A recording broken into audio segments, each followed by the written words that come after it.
I have 2 children, Nathan and Anna. A couple of months ago, I took Anna to a private hospital for a procedure to have 4 of her wisdom teeth extracted. These teeth were well embedded in my daughter's gums, necessitating the use of a general anesthetic. Necessitating, in fact, a visit to an all-hours private clinic. Time was of the essence. Frustratingly, there were unforeseen delays with other surgeries that day, so Anna endured an agonizing wait for what ended up being an extremely late surgery.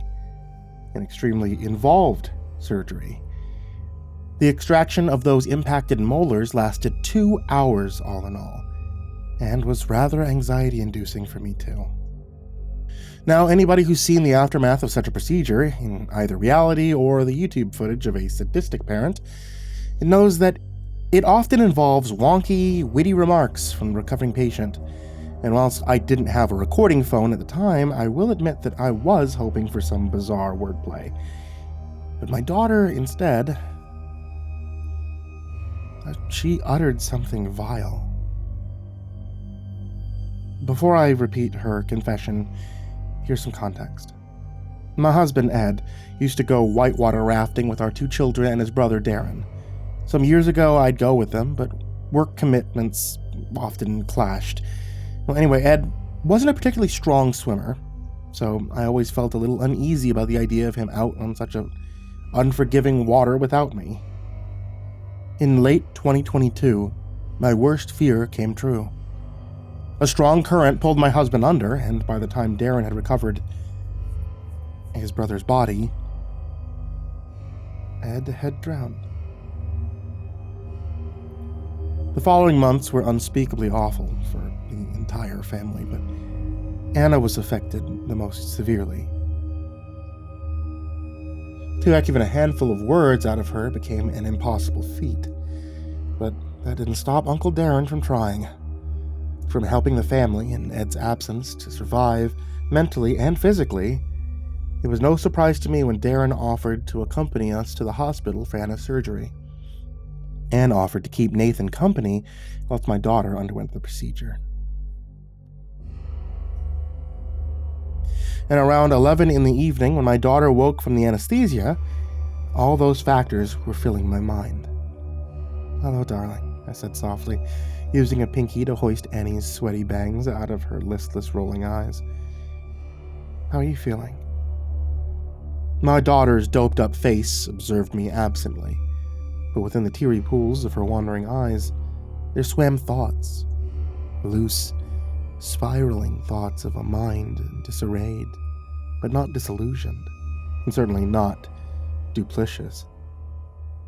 I trusted the words which would eventually spill from her puffy cheeks. First, of course, came confusion. "The house looks empty," Anna said in a half-muffle, wafting both her hands at the right side of the hospital room, an unlit space lined with empty beds. "We're not at our house, Sweet Pea. We're in the recovery room," I explained.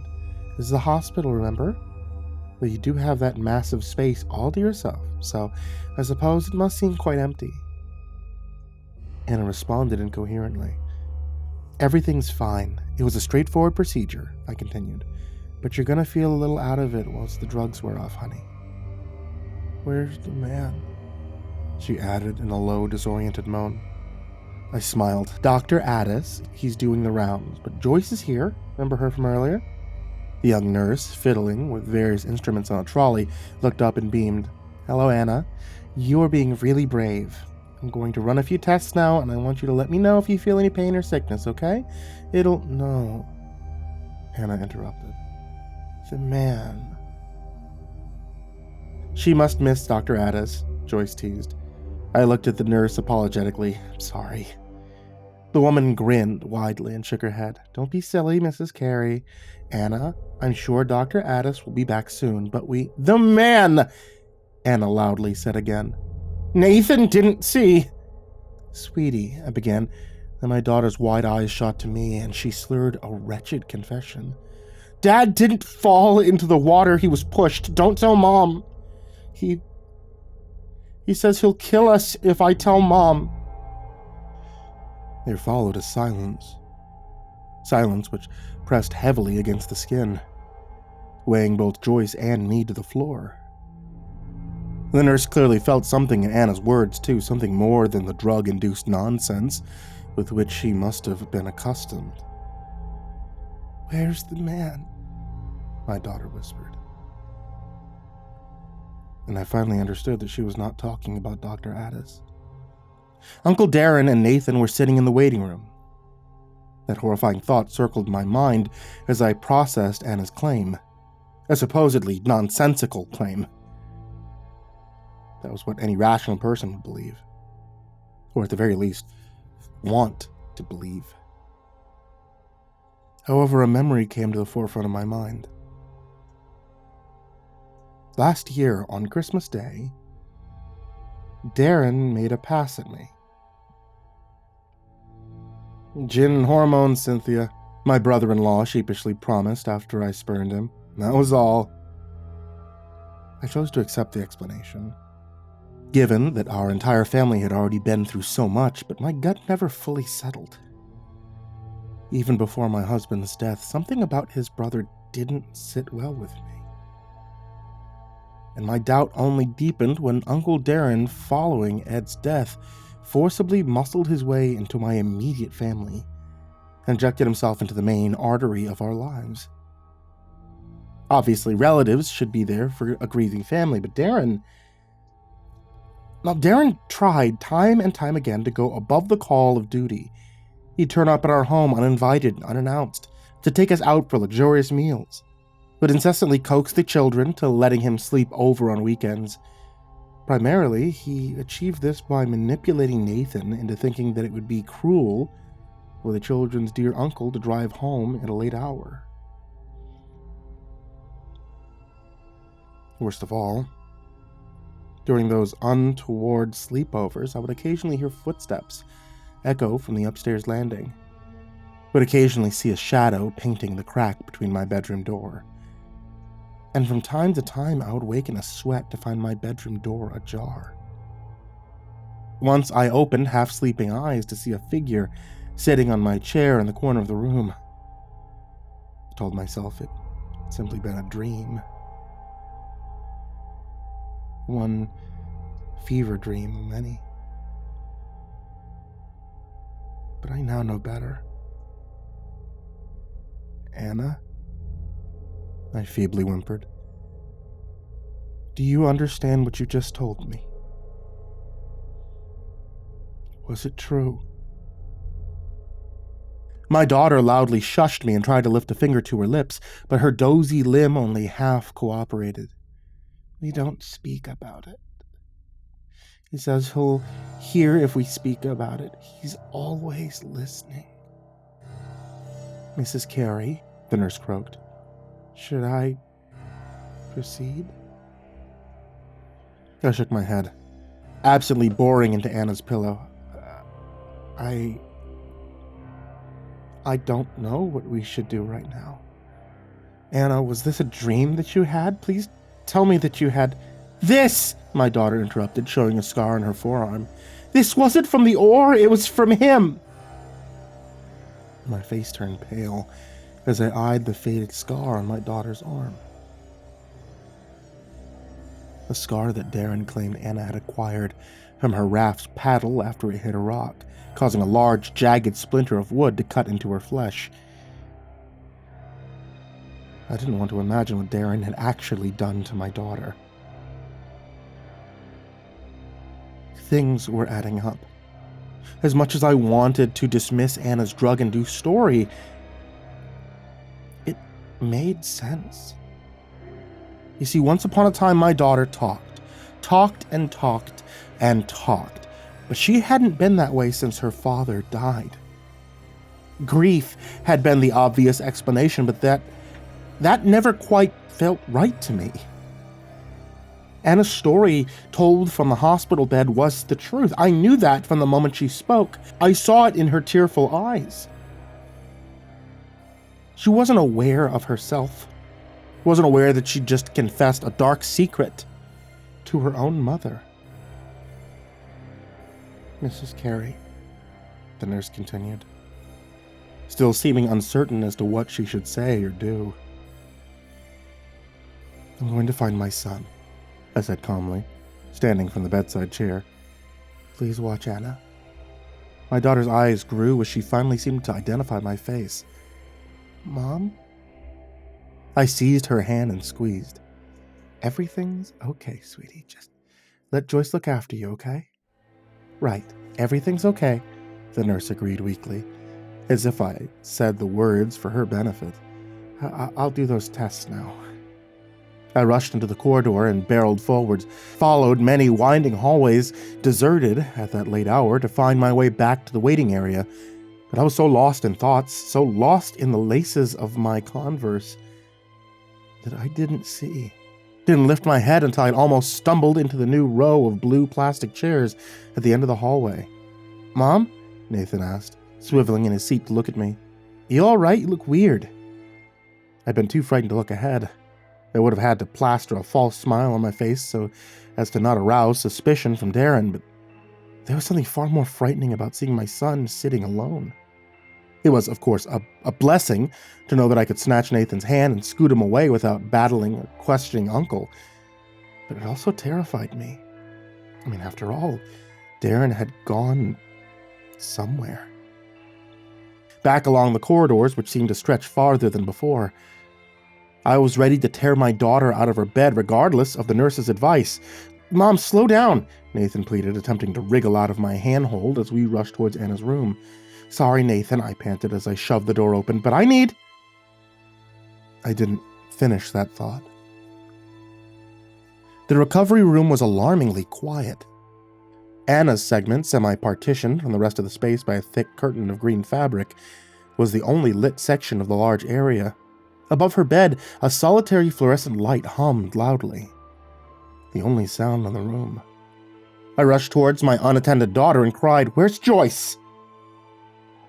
Anna looked at me with teary eyes. She's here.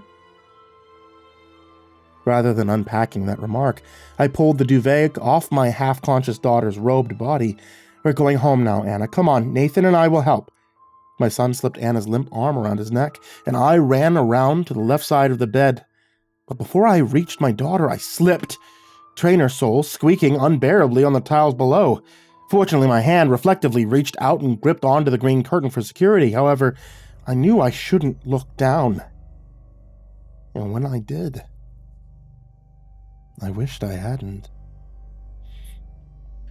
There, starting to stain the lower half of my white Converse, was a pool of red. A pool spreading from a source on the other side of the partition curtain. This wasn't pulled so far across before, I thought, rubbing the fabric between my unsteady fingers. A thought which only filled my mind because I so desperately wanted a distraction from the horror of wading through that gunky liquid. A tainted river that, no matter how shallow it may have been, seemed to resist my feet as they pulled onwards. Mom? Nathan asked as he helped Anna stand on the other side of the bed. What happened? I answered not with words, but with heavy breathing, and I lifted my twitching eyes to the curtain. Then breath held. I tore the green fabric backwards, and the blackened side of the room was revealed once more. 5 shadowy beds with unlit light fixtures above. I don't remember whether I screamed, as something in my soul disconnected when I saw what lay on Anna's neighboring bed. The lifeless body of Nurse Joyce. The woman's face and scrubs were drenched with thick layers of blood. Her mouth hung open in a final cry, and her eyes were gone. Gone not in the sense that they had been clawed to ribbons, but in the sense that they'd been plucked cleanly from their sockets. 2 deep, blood-filled cavities filling her skull, and her body had been gutted. What remained of the blood in her body was gushing onto the floor, adding to the growing puddle. When I turned to face my children, I was thankful that Anna's vacant eyes were staring at the corner of the room. However, Nathan quickly saw Joyce's body, in spite of my efforts to stand in the way. And he began to cry. Began to buckle under the weight of supporting his sister. "Look at me, both of you!" I cried, nearly slipping in the blood puddle a second time as I rounded the edge of the bed. "Please!" Nathan bawled as I tried to sling Anna's right arm over my shoulder, hoping to escort both of my children out of that nightmare, but my daughter shrugged me off. Before I said a word, Anna pointed a shaking finger at the spot she'd been eyeballing. Pointed at something past the darkened beds. She might have tried to say something out of her gauze-filled mouth, jumbled meaningless words. My daughter seemed even less coherent than before, but I trusted her. I followed her jabbed finger, and when I finally eyed the corner of the room, I saw something worse than Joyce's body. There was just enough light to illuminate the recovery area's vague outline. The 6 segregating curtains had been drawn back to the wall, revealing the full stretch of the room, revealing 5 empty beds and 1 bearing the nurse's mutilated corpse. But the light above Anna's bed barely lit a thing. The room was rather illuminated by light pouring through the window on the far wall. A long glass pane which invited a smidge of moonlight. With moderate squinting, I discerned the outline of an armchair in the room's center, a seat partially visible, much like the dark, featureless head, rising above its backrest. Somebody was sitting in the darkness, watching us. He wriggled like a codfish as his lungs filled with water. Came Darren's voice from the blackness. Yeah, but I kept one of his ears above the surface, Cynthia. That way, he could hear me explain, in great detail, all the things I wanted to do to you. "Run!" I shrieked at my children as the shape lunged forward. There came the crying of my son, the door handle squeaking downwards, and a man's broad shoe soles hurriedly beating against the floor, loudening as Darren, lost in the shadows, charged toward me. There was no horror quite like an unseen thing's approach. Then the man hurled his body, flung it as if it weren't even a part of him into me. No matter how monstrous that ragdoll he was, at the end of the day, still a man, a heavy-set man with a bulging gut and eyes to match. I was caught so rigidly within this animalistic gaze, which saw me only as prey, that I barely noticed the searing pain in my belly. The agony came, of course, once the adrenaline started to wear off. "I didn't mean to kill her," the man muttered, his scentless breath stinging my eyes as he hovered an inch away from my face. "Not like Ed. This wasn't part of the plan. We have to go, sweetie. We have to go right now. Children or no children, I don't care." There was something horrific about trying and failing to smell the man's breath. Inhuman breath, neither stale nor rosy. That was Darren. Had always been Darren. Why would his breath smell of a thing? He was nothing, an empty vessel. I'd always known that. Somehow I just didn't have the proof until that dreadful day. Once that horrifying thought abated, realization hit, pain hit. I understood as my abdomen started to throb that my brother-in-law had buried sharp steel in my flesh, falling just shy of puncturing my lung. As Darren continued to twist the knife deeper into my gut, causing me to sputter, he lifted his free hand to my hair and brushed it off my ear. A practiced idea of what it means to be human. Something he'd seen me do to Anna, most likely, but didn't understand. That made me feel sicker. It proved that the creature before me was no person. But that awful concept also motivated me to plunge my quaking fingers into the back pocket of my jeans. "Don't worry about this," Darren whispered, motioning at the blade in my belly. "Take you back to the van quietly. We'll lie low. I'll get you fixed up. I'll tend to you, care for you, just as I have for the past 2 years. I'll be better than my weak, pathetic excuse for... Halfway through the man's monologue, I did something which I expected to be the end of me. Powered by the last dregs of adrenaline and blood in my fading body, I swung my makeshift weapon.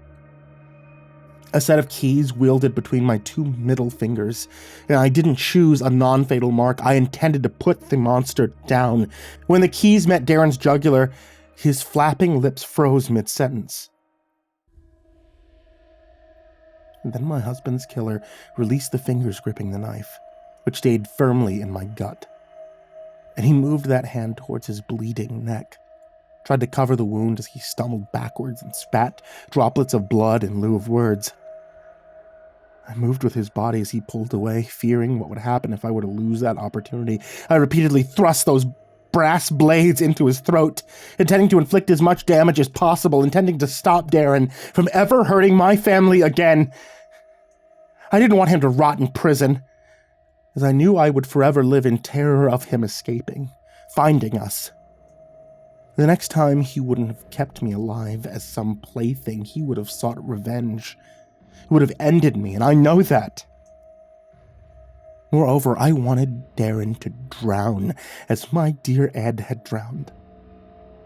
And my brother-in-law suffered a worse fate, in fact, as he drowned in his own blood.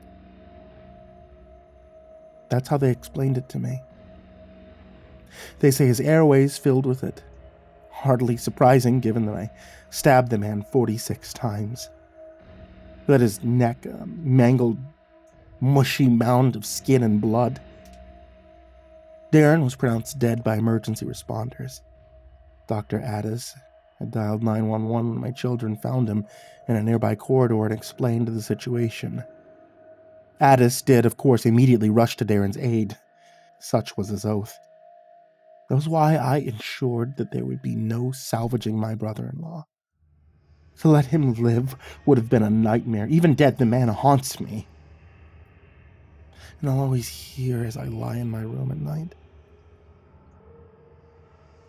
Darren's unholy confession of what he did to the love of my life. I'll always hear an unspoken confession of what he was going to do to me. I'll always see him sitting in that chair in the corner of my room.